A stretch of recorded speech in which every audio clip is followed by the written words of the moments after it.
L'agricoltura sta pagando un prezzo altissimo al coronavirus, sia in termini di mancati raccolti che di distribuzione e di vendita. Il presidente della regione Zaia ha dichiarato lo stato di crisi del comparto. Il decreto, firmato giovedì 2 aprile e pubblicato nel bollettino ufficiale della regione il giorno dopo, sarà ratificato in giunta presumibilmente il 7 aprile.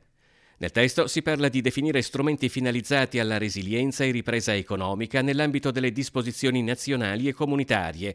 Anche nel veneziano la situazione è grave, a partire dalla mancanza della forza lavoro. Che tantissimi lavoratori non vogliono più raggiungere le imprese su cui avevano giurato di prestare servizio a causa della paura di contrarre il virus, ma anche quello di poi scontare il periodo di quarantena di 14 giorni una volta rientrati in patria.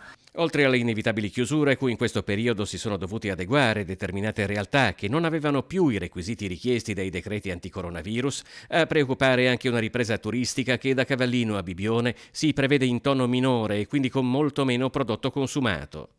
Per tutto quello che riguarda anche il settore del lattiero caseario, abbiamo chiesto tramite una mozione all'assessore Panna, l'assessore regionale all'agricoltura del Veneto, un intervento in modo che possa arrivare a delineare quelle che sono le linee guida per i nostri produttori, attraverso le quali riusciamo anche a capire quali sono le importazioni del latte straniero. Altro nervo scoperto per il comparto riguarda il florovivaismo, un settore tutt'altro che secondario. C'è stata una grave perdita di circa 1 miliardo di euro di tutto il settore florovivaistico in Italia, dove sono anche, considerando l'estensione che c'è in Veneto, centinaia di milioni solo in questo settore del Veneto.